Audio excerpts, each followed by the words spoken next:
Welcome to a new episode of the CAP Podcast, Consumer Ammunition Tactics Podcast. I got a special guest today. I got Christine, the CEO. Welcome to the podcast, Christine. How you doing? Hi, I'm fine. So, thank you for having me here. I Most appreciate definitely, it. most definitely, most definitely. I'm blessed. So can you just give our listeners a little bit about yourself, just a little bit of your story? Well, you guys know me as Christina, the CEO. Started off in Brooklyn, New York, moved here to Georgia around 2018. When I started and what got me into the whole credit world was a little bit from growing up. My mom always had credit cards. I just seen like she had this magical card, really. And Yeah. I'm like, okay, but as growing up, we lived off of her credit cards. My grandmother was the one with perfect credit. She always paid everything on time. And we lived in like an apartment with my mom. So I was like, I wanted to own a house. I wanted to have the nice cars and stuff. And I figured at a young age that kind of was done through credit. Mhm. Um, as well as, entrepreneurship, stuff like that, being that the woman on the go type thing. That was like what motivated me as a kid growing up. When I went through college, got internships with the IRS, was a manager, assistant manager at banks in New York. And then I went on to the insurance industry, learning about mutual funds and stocks and stuff like that. Coming to Georgia, I needed to figure out a way, like everyone knew me for having good credit. Like me, I was always big on finances, always like have a credit card. So what happened was I paid this one credit company with I was being lazy. I was like, okay, whatever. I fixed my credit at age 19, had 800 credit score, had three cars, back to back, multiple credit cards, 20,000. That's before they was using the Vantage score to score. This is Oh, before the okay. FICO. This is back in the days use Vantage score. So it was easy for you to get 800. Once you got that 800, you get anything. It was no screening, none of that, no verification, but these automatic approvals.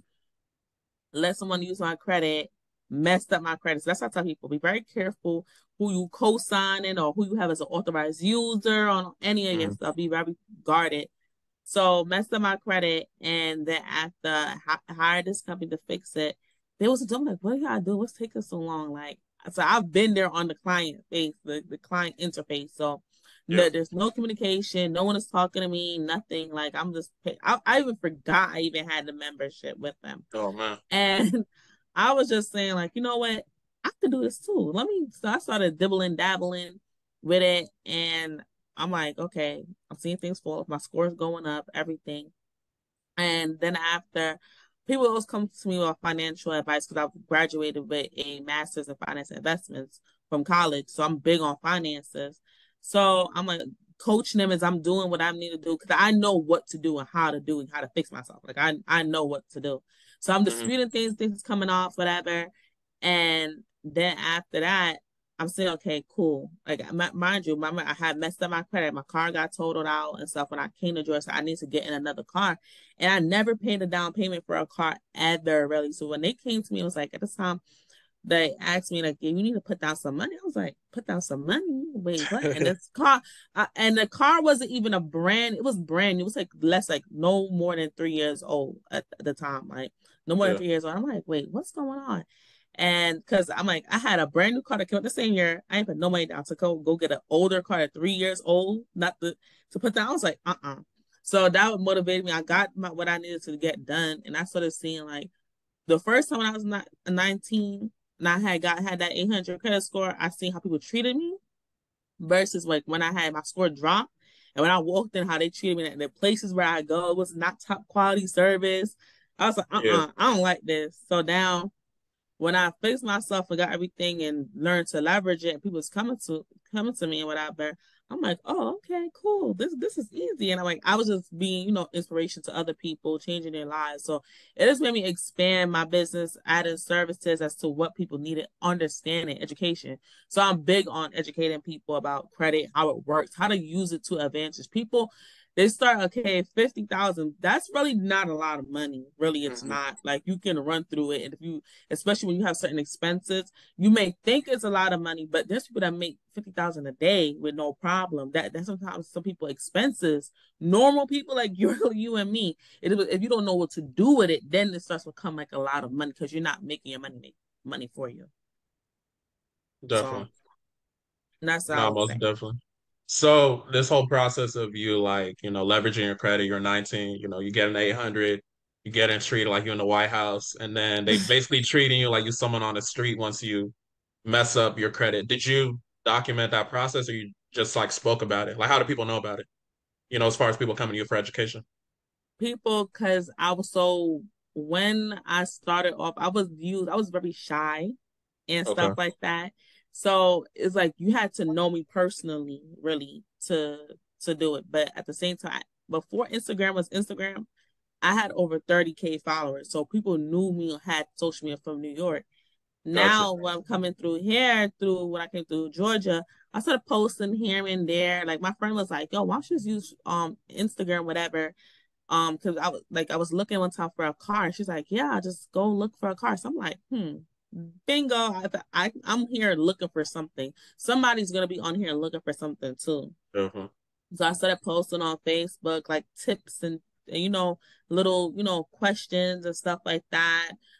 Things to get you thinking. People were engaging with it and really coming to inbox me. And I'm like, wow, they're listening to me. And then after, because now it's not my regular friends and family that people like, Jennifer on the block asking me questions. There's people that I don't Yeah. know across the Yeah. country asking me questions and really Yeah. interested in what I have to say. And they're applying my strategies and plans, and they're telling me the results. Like, yeah, I tried it and it worked. Like, what else you got? Like, and I'm like, whoa.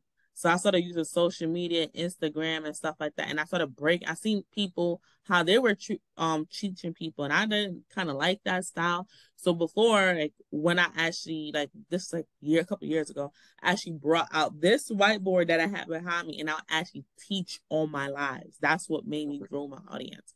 Kind of Gotcha. stopped it, but I'm going back to it really pretty soon. Like I would teach in my lives, breaking like we're in school because I'm like the reason why I excel and graduated as valedictorian was because I could explain. Like I would I'm a fast learner and I would explain and break it down back to somebody real quick, and people love that. They're like, yeah, you're not just telling us the aftermath or you just do this, this, and this. You're breaking it down. We understand the whys as to why we're doing this. Hmm. So I'm like, always think about the why, and it will give you a solution. Any problem you have in life, like why, and it will help you think of it. Find like a, problem, solution, need, and a want. It will help you bring everything together. Gotcha. Gotcha. Hold on. So you said you're a valedictorian? Yeah, I graduated at 15 years old. Oh shoot. Okay. Salute to you. You just said that like it was nothing. We gotta acknowledge that. So, congratulations on that. Do you feel like that helped you as far as at least the people trusting in what you said? Because that's not an everyday occurrence. Did it help me in what aspect? What do you mean to say? Like as far as, when you first started, maybe posting on Facebook, I don't know where you started, but people locally that knew about you talking about credit, did they already view you as like, okay, she's smart, she probably already knows what she's talking about? Yeah, they can. They was more trustworthy to ask me questions. But like when I Mhm. went away to college, some of my friends, like when you go to like high school is one phase of your life. When you go to college, especially when you go away to college, it's like that becomes your Yeah. family. Another phase. I only stayed 1 year in that school, whatever, like 1 year, 1.5. But we have a Hmm. bond. Like now, even we met up to today. Really, like today's like early in this year we met up. Like I haven't seen people almost over like 10 years, like basically. Oh, And yeah, and they were like, we were like talking like basically we are going back to school in January, back to like we just home for a winter break, but not knowing like no, fast forward like 10 years really passed, friends. Like so we were sitting down talking, and like, wow, you actually really lived out your life. Like if what you're doing, we're not surprised. Like no yeah. one really is surprised like what I'm doing or how I'm doing it. Being that Hmm. I probably came took out the courage to do what I'm doing independently, yeah, but it would if you really studied me and how I wasn't like shy about business. I'm a shy person, but shy about business or my craft. I would, or once I'm passionate about something, I would not be Hmm. shy. I would excel. So they was not really kind of surprised to the path that I chose. Gotcha. Okay. That shy thing is pretty interesting because I looked at your IG, you got almost 1,000 posts. So do you look at it as far as you making all those posts, just you understanding the business aspect that you just got to do what you got to do? Like, do you like recording content? It depends. Sometimes it gets tiring. I used to post like 5 times a day. Oh, So wow. Yeah, I just cut it down. Like you won't miss me ever from 9 o'clock. Really, I knew my times to like basically 9 at night. Like I'll post like increments. Um, it's tough, whatever. It was before, like I didn't care. Like I'm not doing it in real time. Like it's just recorded posts, whatever. I used to have it on set automatically. So Mhm. it's not real time. Yeah, I'll be kind of scared. Like eventually and a lot of be scared because of, how people judge, like they'll judge me and Yeah. stuff like that. But I'm gonna tell you this. It's like, who cares? Like, Hmm. really, you gotta think when they're gonna accept whether they like it or not. Who cares? People are mean. I would say Yeah. that people are very mean in the comments. Like, if I really sit down in my comments and break down, or sometimes look at the feedback, sometimes I do get a hateful person. They just angry. You don't know why they're angry, and they just want to just take it out on you. You have to have tough skin. Just laugh it off. Like it is what it is. Okay, go about the day. I just brush it off and just go about my day. Like at least if you're talking about me, if you took time out of your day to come say something, whether it's positive or negative, that means I'm doing something right. Because the Definitely. content is keep pushing out there, so you keep seeing it. So that's new people, more new people. Okay, that comment was a week ago. This other person came a whole 2 days ago, said something to me. This person come 5 hours ago.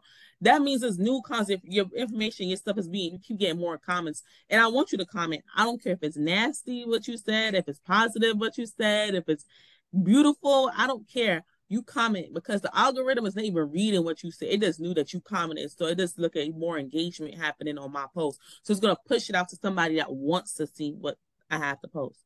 So as I already done at this point, I'm like, okay, thank you for comment. I'll engage with them too. Really? You really think I'm Oh, that? word. Yeah. Okay, cool. Yeah. So yeah, because I want you to keep commenting so the algorithm's gonna keep thinking like, yeah, keep pushing my content out there more.